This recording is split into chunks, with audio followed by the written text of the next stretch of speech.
बाजार में अच्छी बहुएं मिलनी बंद हो गई। बेटियां ही बहू बनेंगी, टपकेंगी नहीं बहुएं आकाश से। हाँ या ना? इसलिए पतिव्रता बनो। हमारे यहां राजा राम मोहन राय ने सती प्रथा बंद की और कुछ लोगों ने बाद में विधवा विवाह कराने स्टार्ट किए।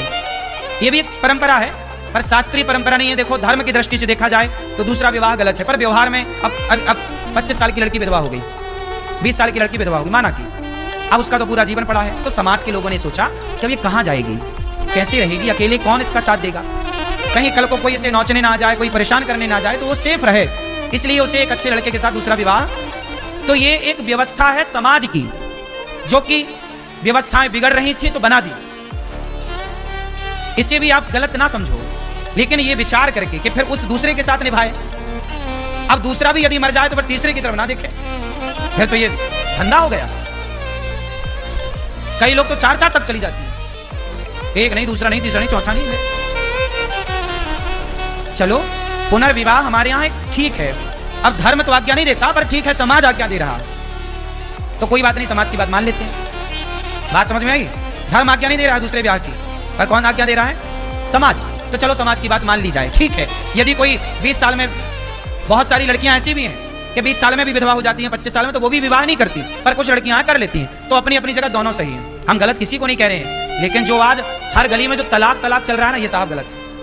भाई, कभी इक्का दुक्का सुनने को मिल जाए, तुम्हारी गिलास में कभी एक आध मक्खी गिर जाए तो ठीक है भाई, कभी हो गया। अब रोज तुम्हारी गिलास में मक्खी पड़ी है, तब तो सवाल खड़ा होता है, रोज काहे पड़ रही है? समझ में आ रही है बात? कभी कभी का तो सब माफ है, पर रोज का माफ नहीं है साहब। अब हर आए दिन तलाक चल रहा है। ऐसे चल रहा है जैसे ये खेल खेल रहे, तलाक का। चलो खेल खेलते, तलाक खेलते। आजकल ये चल रहा है, तलाक खेलते, चलो मजाक टाइप का हो गया। हाँ या ना? तो ये सही है कि गलत है? बोलो, धीरे बोलो कि जोर से? चलो, तो भगवान करें आपकी बेटी बहुत संस्कारी हो। हम बात कर रहे थे सीता मैया की, कि कौन जानता था कि उन्हें जंगल की लकड़ियां काटनी पड़ेंगी, पर समय आया। आप भी बेटियों को तैयार करो हर हाल के लिए, उन्हें रिश्तों में रहना सिखाओ कि कैसे सास के साथ रहा जाता है। थोड़ा कठिनाइयों से गुजारो। जिसके जीवन में सरलता है, कठिनाई नहीं है, वो कच्चे हैं, कमजोर हैं।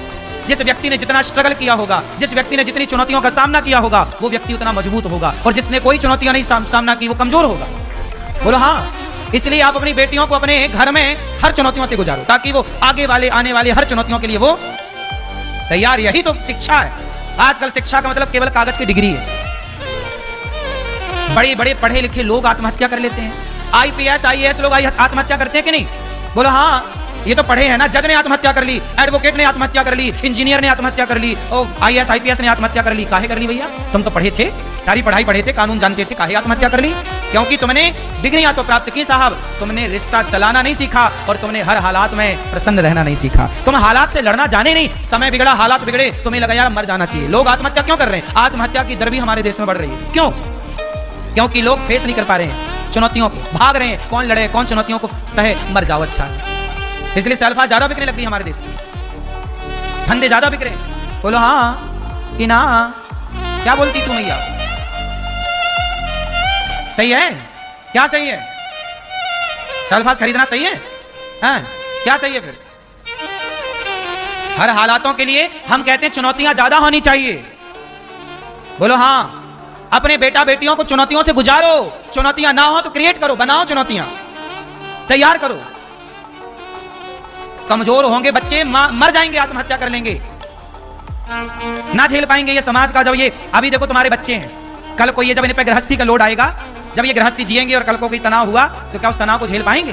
क्या उसके लिए तुम्हारे बच्चे तैयार हैं? फिर कैसे माँ बाप हो?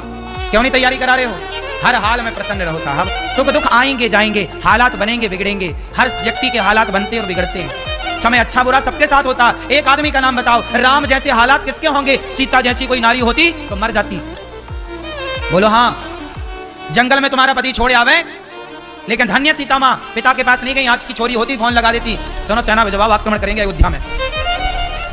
क्योंकि सीता माँ के पिता भी पावरफुल थे। जनक जी हैं, जनक जी बहुत अच्छे हैं, उनकी सेना बहुत पराक्रमी है। चाहती सीता मैया तो पिता से मिलकर आक्रमण करा देती। क्यों भगाए हमें घर से? क्यों? क्या क्या? आज की तो कोर्ट केस कर दे। लेकिन सीता माँ सब्र की प्रतिमूर्ति हैं। एक नारी का धर्म जानती हैं वो।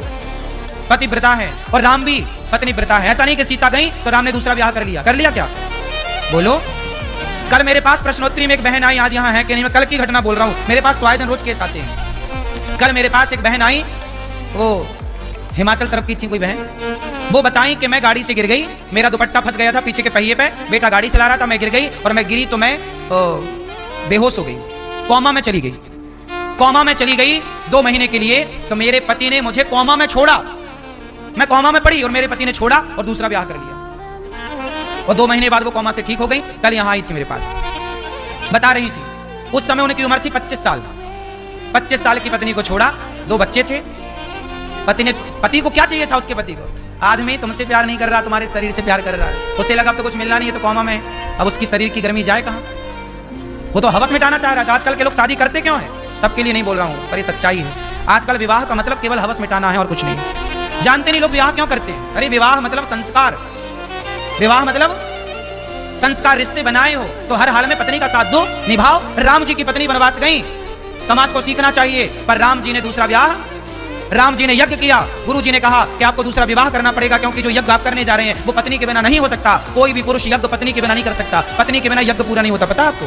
तो राम को ये यज्ञ करने की इजाजत नहीं दी वशिष्ठ जी ने, तब कहा कि दूसरा विवाह करो। राम जी बोले नहीं, मैं दूसरा विवाह नहीं कर सकता। फिर सोने की सीता बनाई गई। किसकी सीता बनाई गई? सोने की सीता बनाई गई। और राम का सोने की सीता जब बनाई गई, सोने की सीता के साथ फिर यज्ञ पूरा हुआ। मतलब राम जी ने अपनी पत्नी के सिवा पराई नारी को नहीं देखा, उनके पास भी ऑप्शन था विवाह का। आज के मर्द को सीखना चाहिए कि पत्नी का साथ कैसे दिया जाता है, राम जैसे दिया जाता है। ये नहीं कि पत्नी नहीं है, वनवास में है तो दूसरा ब्याह करो। आजकल तो 50-50 के 60-60 साल के बुढ़े कर रहे हैं दूसरा ब्याह। 70-70 साल के चला नहीं जा रहा है, ब्याह करेंगे पर बुढ़ाऊ। सीखो तुम राम से। राम सबके आदर्श हैं। राम पर उंगलियां उठा देना बड़ा सरल है, कह दो आप राम को गलत। राम पर उंगलियां उठाना बहुत आसान है, पर राम बन जाना 100 पीढ़ी साहब लगा लो। राम जैसा आदर्श कहां से लाओगे? इसलिए राम तो राम है, धन्य है राम। इसलिए पत्नी का साथ देना चाहिए, हर हाल में दो। ऐसा नहीं कि पत्नी कोमा में चली गई तुम छोड़ के दूसरा ब्याह कर लो, और सुनो दूसरा ब्याह करके अब वो बुढ़ाऊ फिर वो निपट भी गया, पत्नी है अभी, दूसरा पत्नी को छोड़ के दूसरा ब्याह करोगे तो मरोगे। ऐसा हम नहीं बोल रहे हैं, कल वो बता रही थी। इसलिए अपनी पत्नी को छोड़ने का सोच रहे हो, बिल्कुल त्याग दो, छोड़ना विचार, वरना टह हो जाओगे। क्यों मैया? इसलिए पत्नियों के साथ धोखा नहीं, गद्दारी नहीं। ना पत्नी गद्दारी करे पति के साथ, धोखा करे ना पति। रिश्तों तो कम से कम ईमानदारी से गुजारो, धोखा ना हो रिश्तों में। क्यों भैया? हाँ, तो भगवान राम सही है कि गलत है? हाँ, ऐसे खुल के कहा करो। राम की मजबूरी तो समझो, राम के हालात तो समझो, राम की जगह खड़े होकर तो देखो। तुम्हें क्या दिखता है राम की जगह खड़े होने से? जो तुम अभी देख पा रहे हो ना, वो राम की जगह खड़े होकर ना देख पाओगे, वहां कुछ और दिखेगा।